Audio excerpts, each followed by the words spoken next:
I am Reverend Kelly Isola, and welcome to this workshop today and this presentation by Dr. Craig Considine. And you'll see at the top of your screen, you have me, Reverend Kelly Isola. I'm the chair for the Greater Kansas City Interfaith Council, and you see Ayub Essen. Also, he is the executive director for the Dialogue Institute of Kansas City. And today's presentation, our webinar, is hosted by the Raindrop Foundation and the Dialogue Institute of Kansas City.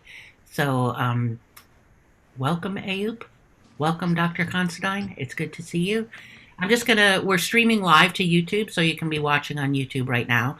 And we will be taking, as we move through this afternoon, if you have questions, put them in the chat stream in YouTube. And a little bit later, I'll be able to share those questions with Craig so that we can, have a lively conversation and expanded view and more learning. So I want to tell you a little bit about our guest speaker. He's a scholar, a global speaker, a media contributor, and a public intellectual. He's at the Department of Sociology at Rice University. He's the author of many books and articles, opinions that have appeared in the New York Times and the Washington Post, CNN, CBS News, Fox News, MSNBC, Newsweek, and lots of other places. What he's talking about today is his book. The topic for today is the humanity of Muhammad, a Christian view, and so it's his book also, the humanity of the Prophet Muhammad. And so what he's going to be talking about is it's this overview of Muhammad's life and legacy, and looking sort of at a sociological analysis of Muhammad's teachings and examples, and kind of through that a little bit of the Christian lens. So I'm just going to leave it at that because I could talk a whole lot more and say more about, but I'm going to leave the surprise up to you, Craig, and take it away. Thank you. Okay, Reverend Kelly, thank you so much. It was a pleasure to get to know you before we went live here. And Ayub, thank you as well to the Dialogue Institute and the Raindrop Foundation there in Kansas City. And then, of course, to all of you who are joining, thank you so much. I hope this finds you well and in peace wherever you are watching in the world. As Reverend Kelly mentioned, I'm going to be talking today about my forthcoming book called The Humanity of Muhammad, a Christian View. And this book should be out in a couple weeks. I think they're shipping at the moment, but if you're interested in it, you could get your hands on it pretty soon. So it's exciting for me, and I'm looking forward to going on a little journey with you today. I think with this book, because a Christian view is half of the title, it's important for me to contextualize the aims, the goals, and my own personal backdrop as it relates to this book. So for those who may not be familiar with me, I am a Catholic of Irish and Italian descent, and I was born and raised in Boston. And I was 15 years old when 9/11 happened. And as so many of you may know, you know exactly where you were when that happened. And it was a significant, perhaps one of the most significant moments of my lifetime. And there were a couple things I remembered about that day. One, having to go call my mother because my father was supposed to get on a flight to New York. And then thankfully, everything was fine. And then two, I remember what happened when school was canceled. And all of the students went out into the hallway. And there were two chants that I remember. One chant was USA, USA, which is a patriotic slogan that you often hear in moments of crisis or patriotism. And then the other one I can't repeat here. The other thing that I heard my fellow peers were saying I cannot repeat, but it had something to do with conflating Arabs and Muslims. Let me just put it that way.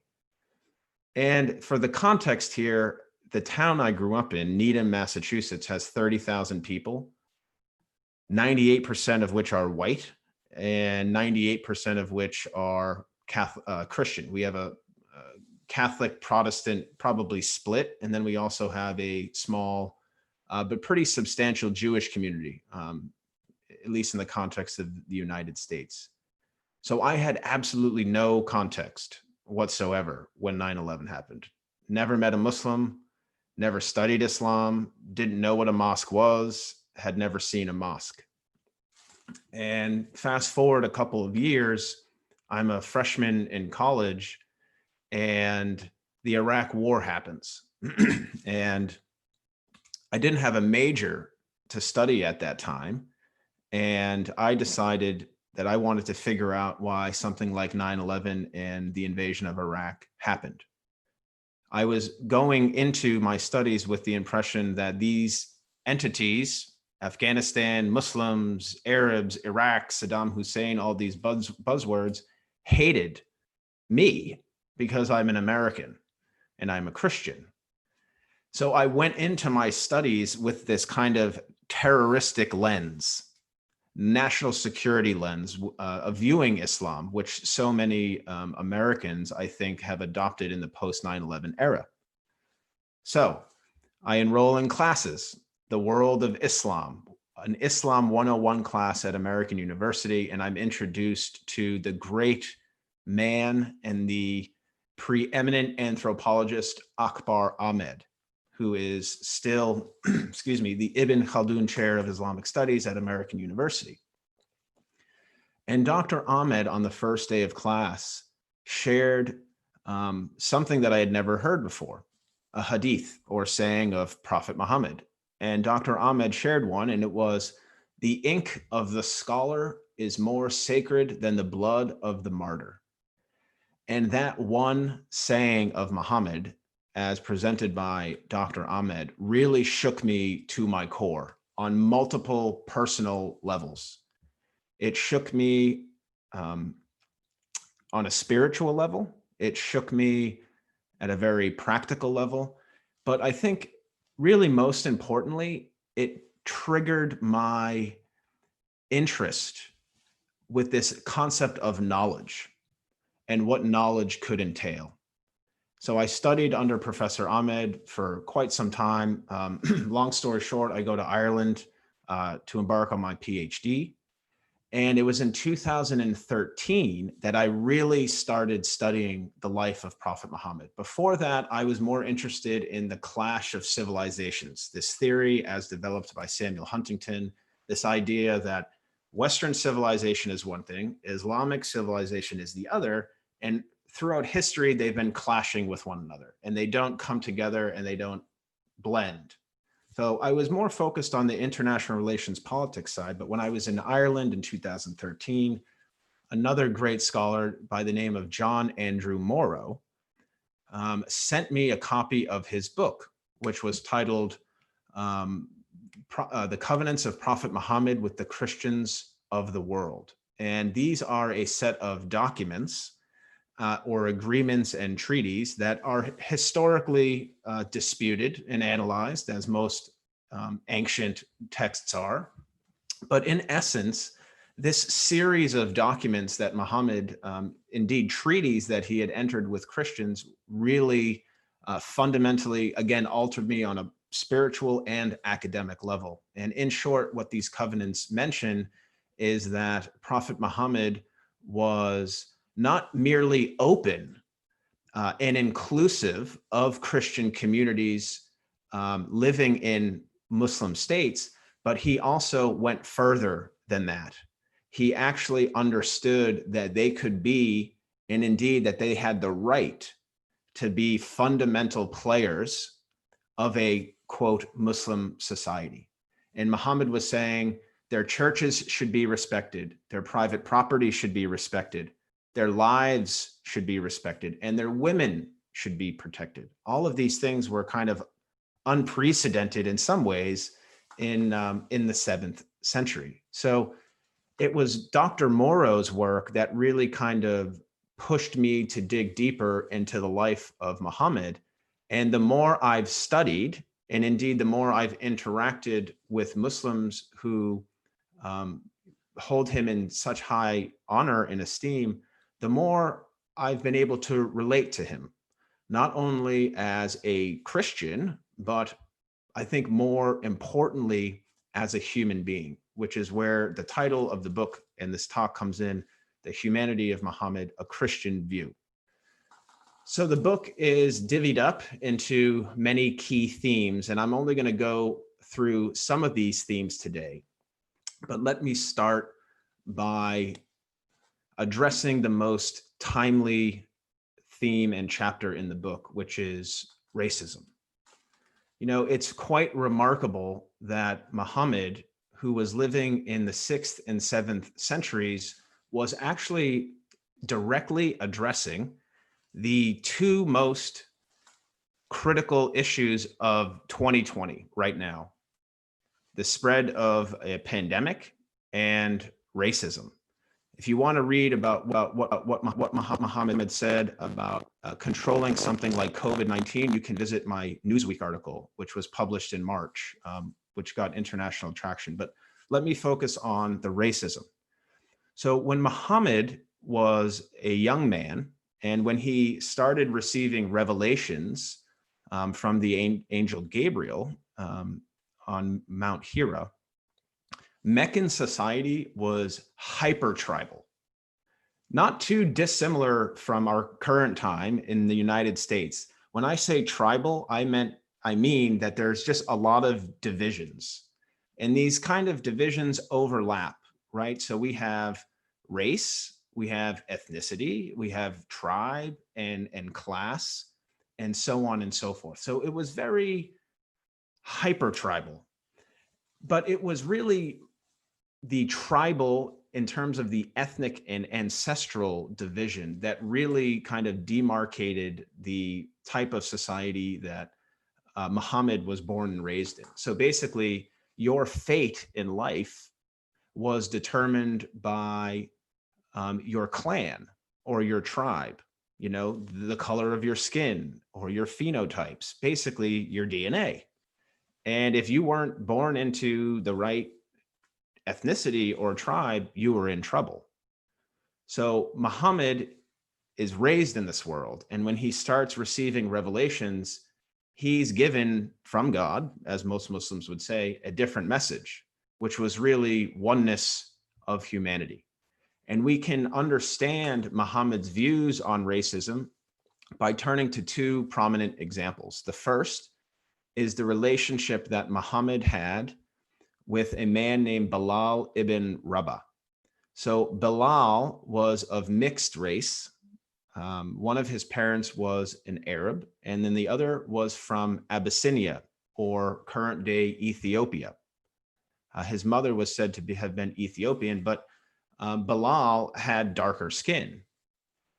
And when Bilal got into Muhammad's inner circle, along with a lot of other believers and companions, some of the believers, followers of Muhammad, started kind of teasing Bilal for who he was, how he looked.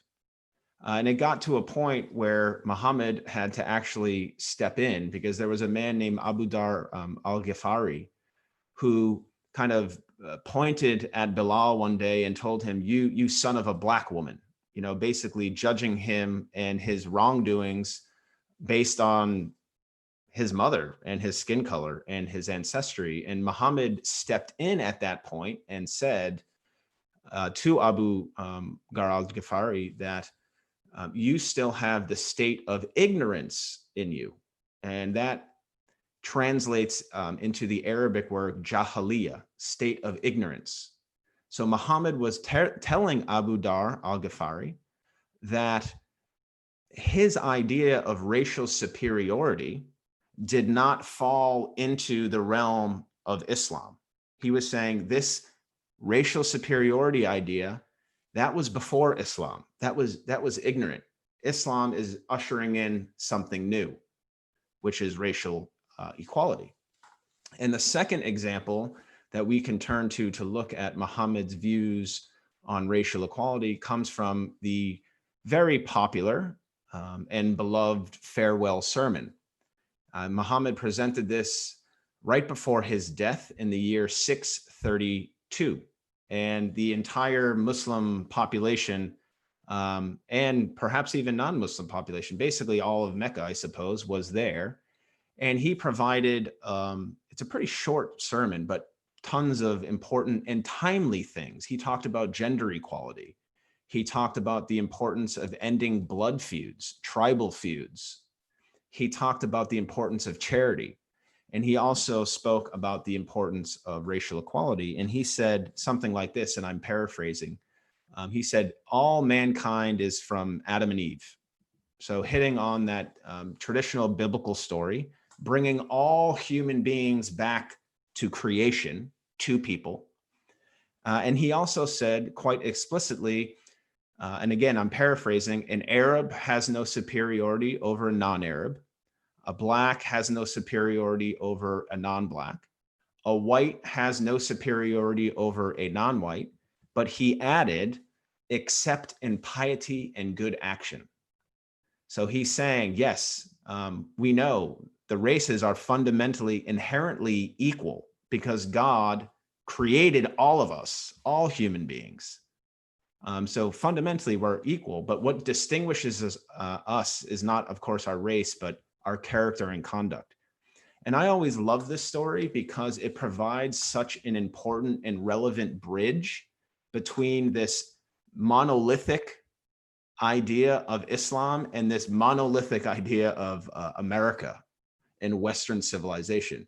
And I'll tell you why. Muhammad says, no race is superiority over another except in piety and good action or good conduct.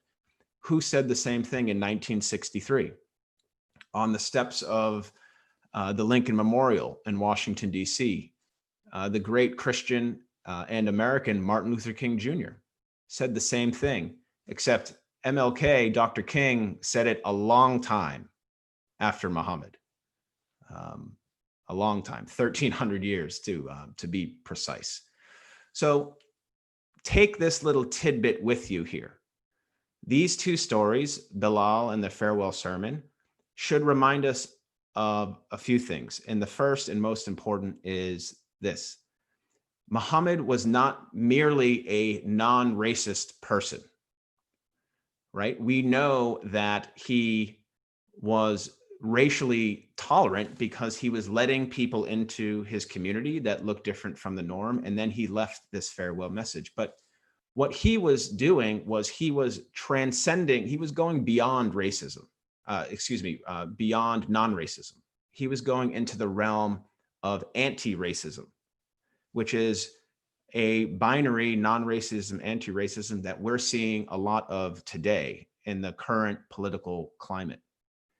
And Muhammad was being an anti-racist. So an anti-racist is someone who takes action to dismantle the racism, not to simply condemn it. But we saw him engage in anti-racism because he elevated Bilal, who we previously addressed, to the position of a muezzin, who was the person that called the Muslim faithful to their prayers, which was a position of high esteem. So we see a lot of parallels. And this is something that I've been bringing up in my social media posts, how relevant Muhammad's teachings are to this time. And of course, let me say something about the Christian tradition and Jesus before we get on to our new theme. One of the challenges for me as a Christian and a follower of Jesus is that we really don't know that much about his life. You know, we have the gospel, we have the first 4 books of the Bible, a lot of which are repetitive. And we don't know explicitly if Jesus condemned racism. But I think most of us, at least me personally, certainly understands Jesus as someone that would take an anti-racism stance. He didn't explicitly mention race, but if you go into the New Testament, I mean, there are so many examples that you could use to show Jesus was about humanity, about oneness. So that's an important link too. The second theme I would like to address has to do with another binary, the binary of religious tolerance and religious pluralism. It's quite similar from non-racism and anti-racism. And the difference here is that tolerance, when you tolerate someone, it is a bit standoffish, isn't it? When you tolerate the habit of a loved one, or if you're a parent and you tolerate the behavior of a child, there's something like you kind of know that something's not right here. I'm just doing this to kind of get along with people. And again, tolerance is important, right? Like we need to stay sane, and we need to allow for certain things to kind of unfold, even if we disagree with it or don't approve of it. But religious pluralism is something that has been noted as being different than religious tolerance. Religious pluralism takes us a bit further. So Harvard scholar Diana Eck has created a wonderful resource online, the Harvard Pluralism Project. And on the website, she defines and breaks down and describes religious pluralism and how it's different from tolerance. But I think there are a few takeaways from it. One is pluralism is the energetic engagement with religious diversity. The energetic engagement. Tolerance is not always energetic. But Eck is saying pluralism is a process. It's an action that takes effort. And she also says, and I think this is really important, pluralism does not need to be this kind of kumbaya session in which every single person in the situation agrees with one another. That's not what pluralism is, according to Eck. Eck is saying what pluralism is just getting together, having dialogue, educating one another, trying to understand one another, committing with other communities on communal projects, engaging with people. If we go through this process, then we can really get to know one another. Tolerance does not always allow that. So how was Prophet Muhammad a pluralist, if I could call it that? We have a brilliant historical record that is well documented in Islamic sources of the Christian community of Najran visiting the city of Medina around the year 630. Some people say it's in the year 632. And the story really started when Muhammad started sending out kind of diplomatic letters to a lot of the Christian communities around the Arabian Peninsula, and also kind of further north in modern day Palestine, Jordan, and so on and so forth. And Muhammad was essentially at this time just announcing who he was, what the Islamic faith stood for. And he was also calling on people, Christian leaders, to recognize him.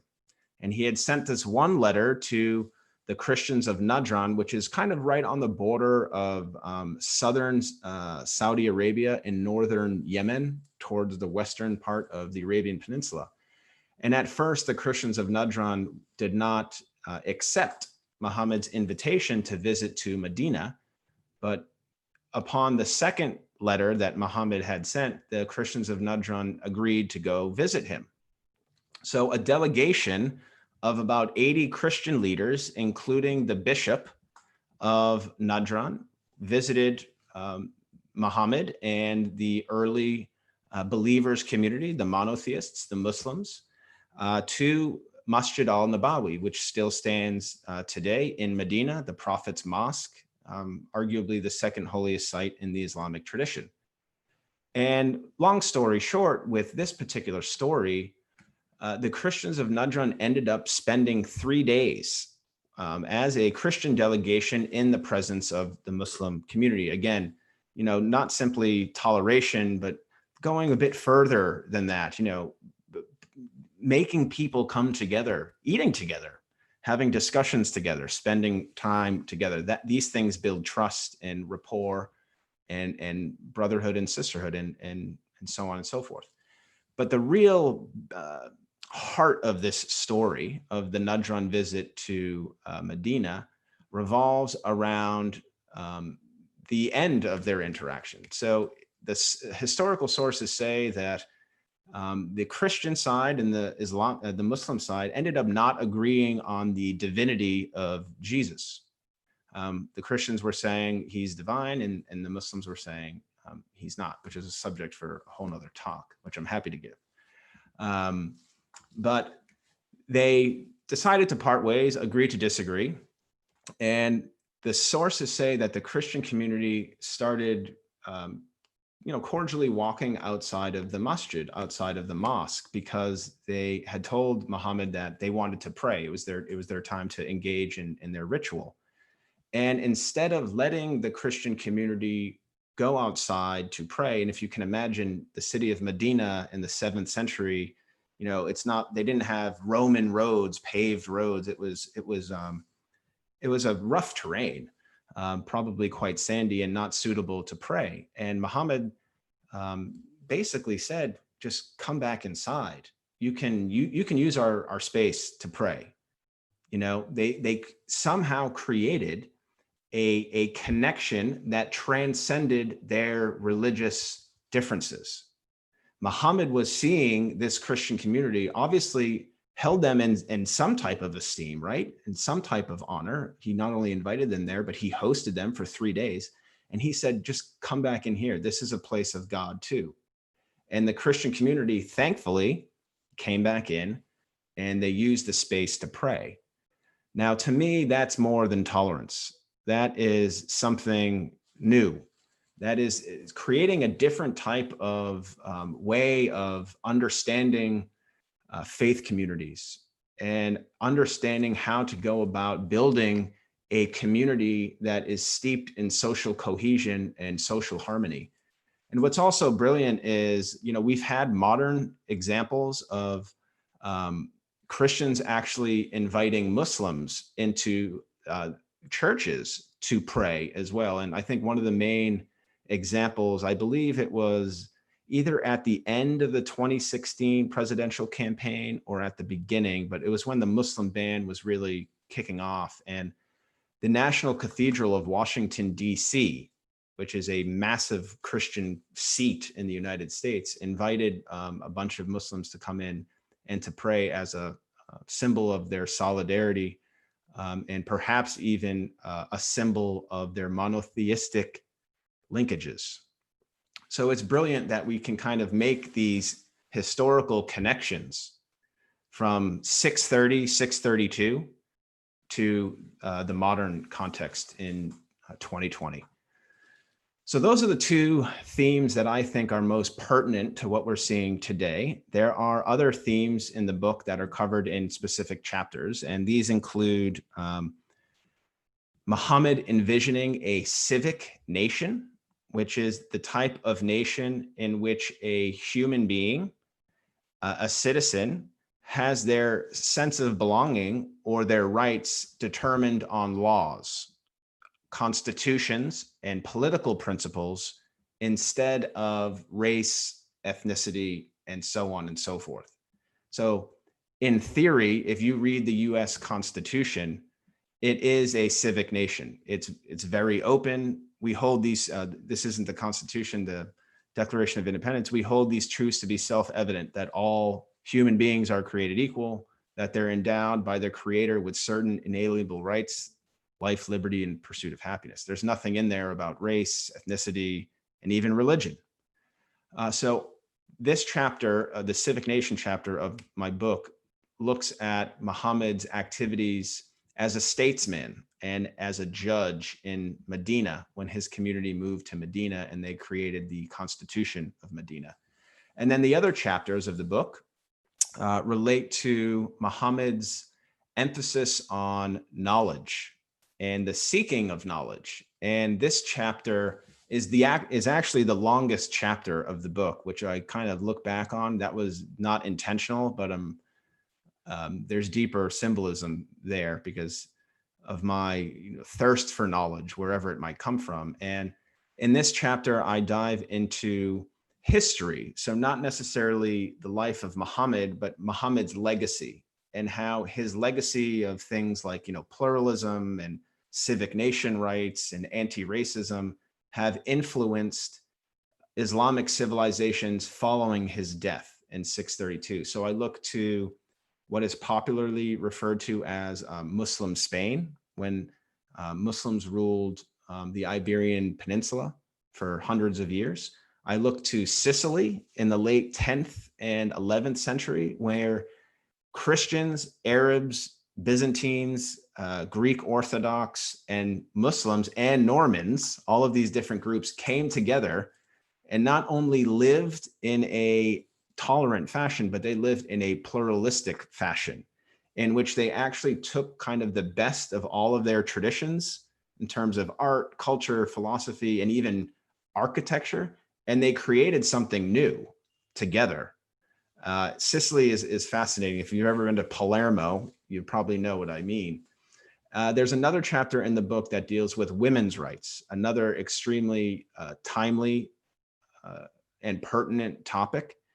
And the gist of this article is really that Mohammed's approach to liberating women was revolutionary at the time in the 7th century. He was really breaking traditional tribal and societal norms by giving women the right to divorce, by allowing women to own property, by allowing women to be scholars, by ending the killing of unwanted baby girls. I mean, these were unheard of things at the time. And I think that really set the stage for powerful Muslim women who emerged throughout civilization. And the last chapter focuses on the golden rule, which for Christians and Muslims, everyone kind of knows what that is, which is treat others how you wish to be treated. And this chapter really dives into the Bible, specifically the New Testament and the Quran and the Hadith as well, and which are the sayings of Muhammad. And basically, I try to make some basic theological, like a framework, an essential framework that Christians and Muslims can follow in their everyday life. And I'm essentially arguing that the golden rule is really the heart of both of these faith traditions. And we would all be wise if we followed this kind of fundamental principle: treat others how you wish to be treated. And then the conclusion of the book deals with some of my own views again. For those who may be familiar with my work, I am a Christian, a Catholic to be specific, who has spent a lot of time writing, thinking about Muhammad and Christian-Muslim relations and Christianity and deep theological questions. And I've come to the conclusion that Muhammad's a prophet, in my opinion, which is not held by a lot of Christians, but I address why I take that position in the conclusion of the book. And for those who are wondering, I'm definitely not the first Christian to argue that Muhammad is a prophet. There's actually quite a long history of it. So the book journey was really unique. It was a joy to kind of put together in one text. It was very therapeutic. Of course, it's hard work, it's academic work, it's professional work, but it's also spiritual work. Like people ask me, are you a practicing Christian? And I tell them, I ask them, what is your definition of a practicing Christian? Because I consider spending 8 hours in a given day, or 8 hours every day of a week, working on these kind of fundamental questions and grappling with faith and my relationship to other human beings. To me, that is not only spiritual work, but it's also part of being a Christian, which is understanding my fellow human beings and to try to find way of establishing peace and justice here on earth. But even more than that, really spreading love and really spreading good vibes in the hope that we can make this world a better place. So I thank you for listening, and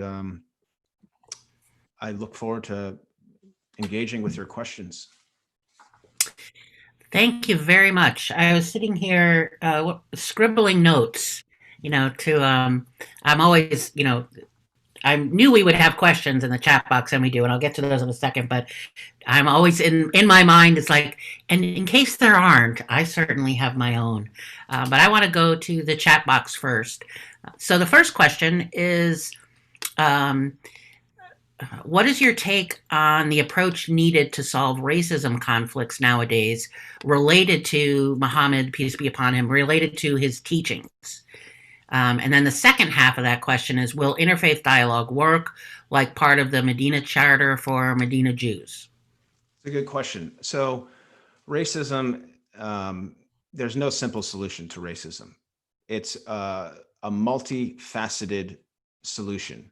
Something like educating our children from a young age on how to be racially tolerant is not the solution. It's part of the solution, but it's not the solution.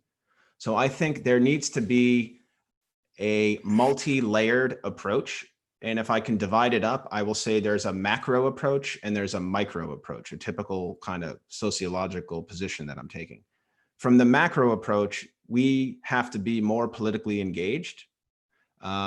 If you want to see change happen, some people don't, unfortunately.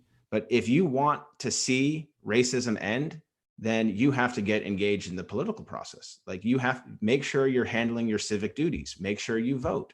If you don't like what your representative is saying on this issue, put some pressure on them, write to them, obviously all in a civil manner. But like you have to, a lot of people think you need to get into the system to change it. And I think there's some truth to that. I think all of us, at least for those who want to see change, who want to see more racial equality, we need to do more. We need to get involved. We need to be civically engaged, which means a lot of different things in terms of our institutions. We need more representation on Capitol Hill, and we need more representation in our state assemblies, which means people of color need to run for more office. But it also means fixing our schools. Our schools are grossly unequal. Where I grew up in Boston, if I drove 15 minutes away from where I grew up, the schools are different. The neighborhoods are different. And we're taking the same tests to get into college. It's just outrageous. So there's some structural things that need to change, but then there's also the subtle changes that need to happen in our everyday lives. And this really starts with our souls and our hearts and our minds, of really getting to know one another. I think a lot of the racism we do see is because people don't know any better. People, if you look at polls of opinions of Muslims, most people who have unfavorable views of Muslims don't even know a Muslim. I mean, think about how outrageous that is. People are not liking something that they've never even tried or they've never even seen. So we need to do more on an everyday level of engaging with one another, of asking questions, of having difficult conversations, also being compassionate, being loving, and being a good neighbor. With interfaith dialogue, I don't remember specifically the question, but I'll say this, and this is back to the tolerance and the pluralism. I've participated in countless interfaith dialogues, and when I put on my critical lens and I think about it, oftentimes the people who attend these events are those who want to see change, which is good, and we should continue having these. But if we really want to make change, we have to get our hands a little bit dirtier, if I could put it that way. And I agree. this is the let's have the difficult conversations. But I'll say this, Reverend Kelly, like, one thing I like to use is the acronym of DEUCE, which helps me visualize how pluralism plays out. So it's dialogue, education, understanding, commitment, and engagement. We first need to start talking to one another. Once we develop trust and familiarity, then we can educate one another. Then we can get into the understanding. Then we can start working together. The C and the E is commitment and engagement. So I'm writing that down. Yes, DEUCE. Yes. So I'm putting it into the chat box. Yeah. Very good. Yeah. So yeah, Yeah. racism is multifaceted, but something like interfaith dialogue, it should be uncomfortable work. Like we should be Yes. having difficult conversations to try to figure out what's happening. Why do people feel the way they do? Right. If you listen, the last thing I'll say on this is like if you listen to a lot of African Americans in this country, they're just happy that people are listening. You know, that's so good in a way that they feel that way. But I think of that as well. It's 2020, like where have people been for generations, just not opening their minds. So it's difficult work. And our struggle is real right now. We have a lot of work to do in this country. Yes, we do. I actually, when you were talking about, and requiring the compassion and empathy and the understanding piece of your deuce, what I flip to is when you were talking about the golden rule, and for a long time now, I actually teach the platinum rule because the golden rule says, "Do unto others as I would have done unto me." The platinum rule takes the next step: do unto others as they would like to have done unto them, which requires me to be in relationship. It requires me to connect, to do the compassion, to do the empathy, to have the difficult conversations so that I can do unto you as you would like. Yeah. So but I have to know you, Yeah, right? that's So, brilliant. yeah. Reverend Kelly, is the platinum rule your rule? Did you come up with that? Because I'm gonna have to. No, I don't know. I've just been All right, saying it for so long that, I think I've seen it. I think I've seen it somewhere. But I yeah, mean, this fits in perfectly with anti-racism and religious yeah, pluralism. So thank you for that. absolutely. Brilliant. Thank you. So we have another question. Are some of Muhammad's, peace be upon him, are some of his teachings based on the Hebrew Bible as well? A lot of it, I'd say, especially in terms of rituals and everyday practices, from keeping clean spaces, keeping yourself clean during prayer, from what you eat, from the sanctity of life, of marriage, of being a good neighbor, and so on and so forth. So and I think this is a really good question. It's a good point because at least some of my students at Rice University, they see Islam as like something out there, like divorced from history. And like the Right. first thing I tell them is like, Islam is really a part of a larger tribe, if I could call it that, which is the monotheistic tribe. And Islam is not saying that it's fundamentally different than proper Judaism and proper Christianity, if I could place it that way.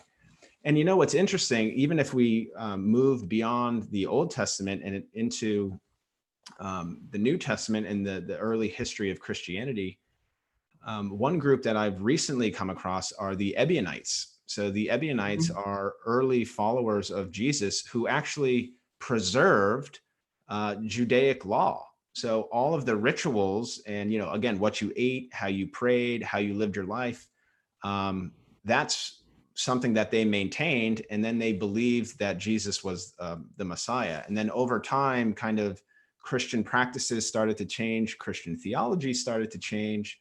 And I think this is one of the big points that Islam is kind of making, if I could say Islam is a thing. This is one thing that Muhammad was saying, is that, if you go back into history, monotheism was this. And he was kind of pushing people to kind of think about their histories and think about those early traditions and how they lived and, what's proper and what's improper for us as humans to live in this world. Thanks. So we have, okay, this is, I don't think you touched on this. Someone is asking about the prophet's approach for slavery. Oof, good question. Yeah. Yeah. I know. So, How much time do you have? well, it's something that I think, admittedly, I probably need to be more critical of as well. But I'll tell you what I do know. When Bilal, as we discussed earlier in this talk, when Bilal was being physically abused by his slave owner to the point where Bilal was being placed on the ground in Mecca, and his slave owner would place a huge stone on Bilal's chest to kind of crush him and to try to push him into denouncing the Islamic faith. When Muhammad saw that, he spoke with some of his companions, and Abu Bakr, who is one of Muhammad's top kind of right-hand men, if I could call it that, Abu Bakr bought Bilal, essentially bought his freedom and took him away from the slave owner to bring Bilal into the fold of a community. And we know that, I think, let me put it this way. That's one really important story, but I think with slavery in the Islamic tradition, if I could summarize it in one sentence, it's Muhammad might buy slaves, but to free them, basically to free them. And I think there's a lot of misunderstanding that, he would buy people and never release them. But we definitely have clear historical cases that are widely agreed upon in the Islamic sources that show us that he did free slaves. And I think, we need to ask ourselves, well, which stories do we want to focus on here? Do we want to go into the doom and gloom and maybe problematize things and try to spin this to make him someone who advocated for slavery? Or should we go with the sources that we really know about, which is basically him being anti-slavery? It can be a little problematic when you start looking at ancient texts. It's one of the problems we have with Jesus. We know so little about what's real and what's Memorex. Each of the Gospels in the Christian Testament are written long after his death and by people that weren't present. It's not like anybody had their little phone camera going or writing notes, or capturing the exact words of Sermon on the Mount. And it's so I think, in these kind of conversations and, diving into the teachings or practices of prophets or those that have come before us or people we see as our way showers, is to learn as much as we can so that I can adopt it to what's going on today. Yeah. So I can really practice. I agree, Reverend Kelly. Yeah, and let me just add too, and in many ways, I'm an essentialist. Like, I think Jesus and someone like Muhammad came with like an overarching picture and philosophy that should really be in all of our minds. If Muhammad is coming in and basically trying to overthrow the tribal system to make society racially equal, like, would he really engage in something like slavery? Like, I think we need to keep the big picture in mind a lot of times too. So speaking of big picture, we have a question that I think is a big picture kind of question. How would you spread how would you spread the Prophet Muhammad's teachings on tolerance or understanding? Basically, what do you think is the best method or approach to spreading the teachings? Well, right, big overarching picture. Yeah. Well, I think the first thing that came to mind is to live his example, like quite literally live his example, which is, even something like what he did with the Christians of Najran, like letting them in and not merely being tolerant of them when they're in there. I'm not advocating that Muslims should let Christians in and come pray in their churches. I'm not necessarily saying that, but like, I think Muslims can hold events and frame this as basically an event that preceded us a long time ago. This is something that Muhammad had engaged in. So I think, public events and things of this manner, held at centers, community centers, can go a long way in opening people's mind to Muhammad's life and legacy. And I think as well, we all have a little bit of agency in this world today. And I do think we can work on controlling the narrative of our own faith traditions. And I think one good way of doing that is to create. And create could mean get active on social media. It could mean starting a blog or starting a YouTube channel. So many people have started from nothing. I mean, when I was in 2008, like I don't even know how old, but I was a lot younger than I am now. And, like, I just remember, like, I was so passionate about what I was writing about and reading about. And I was like, I want to connect with people. I want people to read this stuff. I want to learn. And, yeah, but for a long time, no one listened, like, people are like, who's this person? But we have to start somewhere. And, that's up to us too. Like, I feel like, there's macro and micro things going on, and we can control the micro things. So if you want a different narrative of Muhammad to come out, then create the narrative. It's as simple as Right. that. I think sometimes book studies are pretty good for that, because and especially given that we're in kind of quarantine and so much of our activity is online. You can have a whole group on Zoom, going through a book and starting on things and, having conversations, and be sure to invite people that are not part of your 10 trusted, but people that you don't know really well, making sure there's different voices. But I think book studies are also a good way for someone to, if they're not comfortable with social media or public speaking, but a simple way to get a conversation going. Absolutely. It's a great idea. So there's another question here. Where did it go? It was a question about the prophet being married to a little girl. Yeah.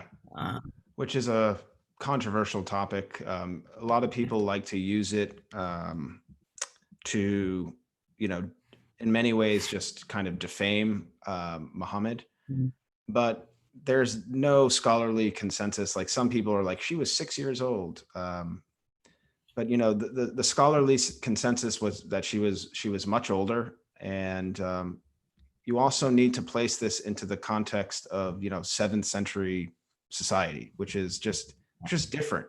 Like, there were different expectations and there were different norms. But again, going back to my essentialist idea, Muhammad's approach to the equality of women in society at a very big picture was unprecedented, and it was revolutionary, and it didn't make him any friends.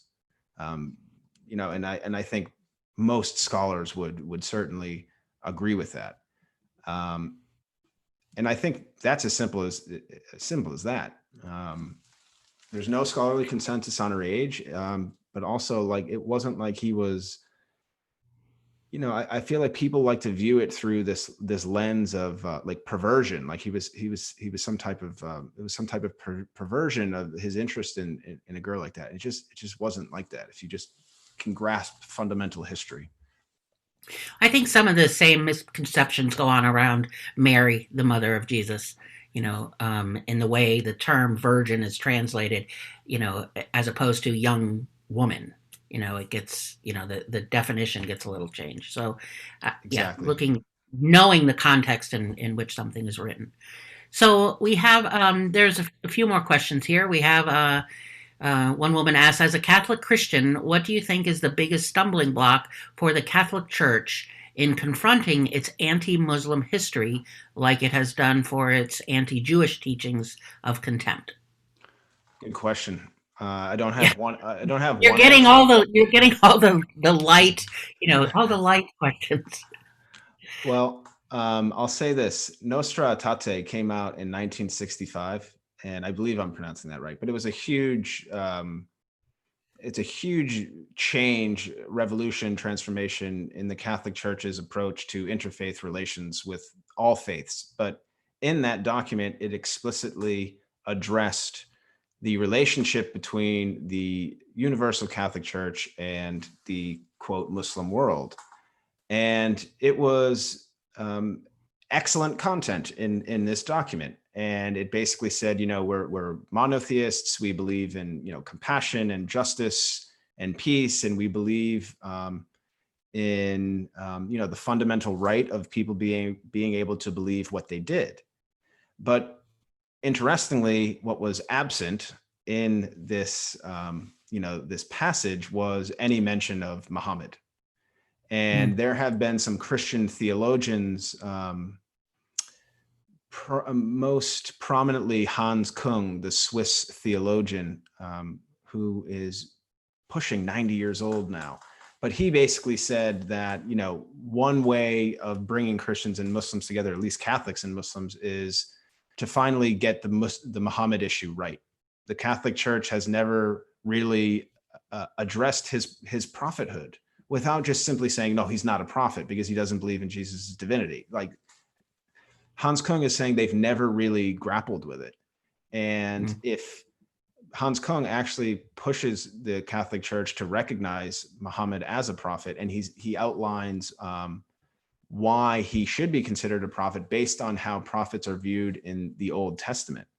So I think the Muhammad issue could help in kind of bridging the historical gap, the theological gap, because I think a lot of Catholics, like, they don't even think of Muhammad as a monotheist. Like they don't even necessarily think of Allah as being in the same realm as the Christian and Muslim tradition. So I would like to see the Catholic Church, as a Catholic, I would like to see them come out and put something mature, coherent, and compassionate out on Prophet Muhammad. Okay. We have, the talking of the prophets, it reminds me of especially when you refer to this overarching, purpose, for coming into life and being a prophet, is actually out of the Gospel of Thomas, that says a prophet is not welcome in his own village. And, when we see different prophets throughout history, it seems to apply. Definitely. We have, let's see, another question. What do you think our greatest problem is that many do not recognize the Prophet Muhammad and also all previous prophets to illuminate humanity? Can you say that again? So why what's the Yeah. stumbling What? block?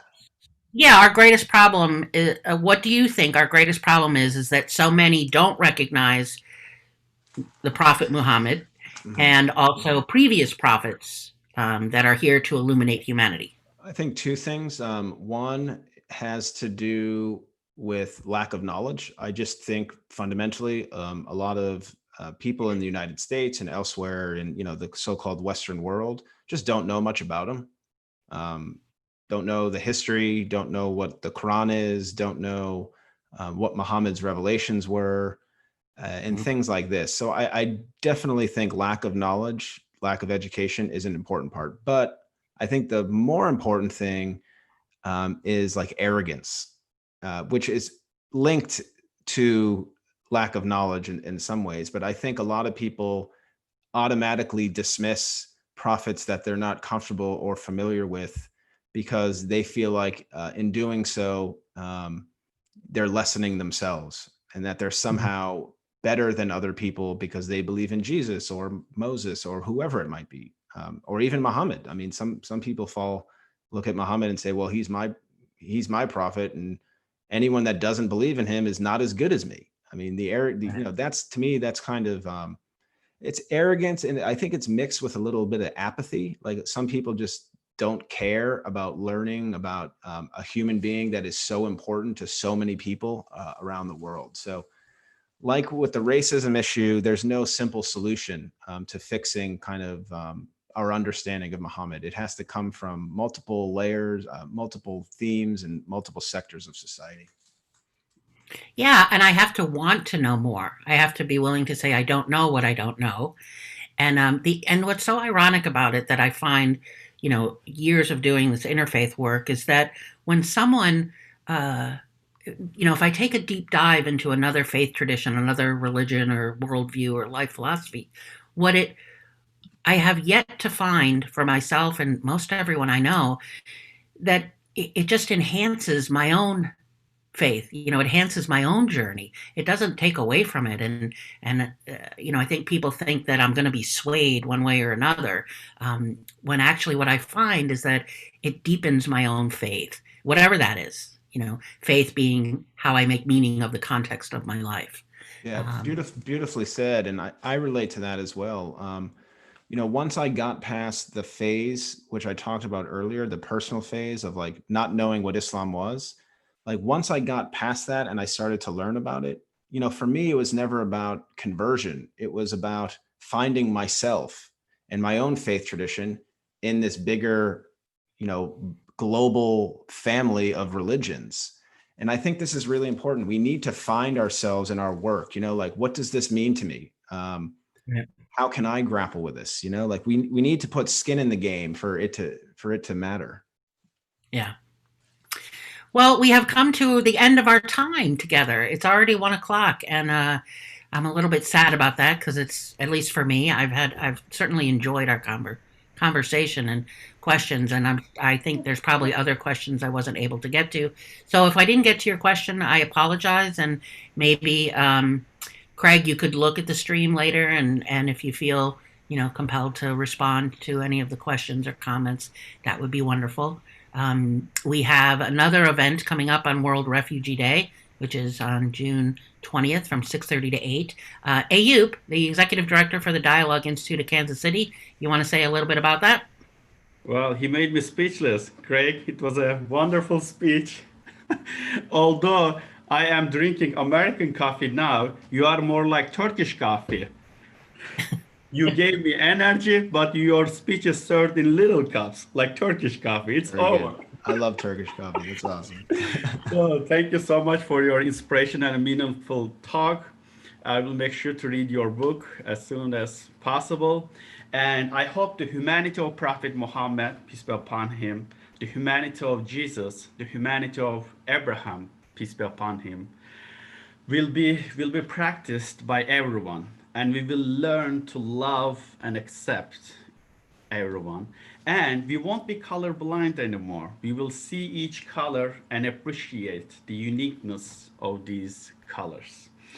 Among many characteristics of Prophet Muhammad, peace be upon him, I want to share a couple as well. One is wishing condolences to a little kid who lost his bird.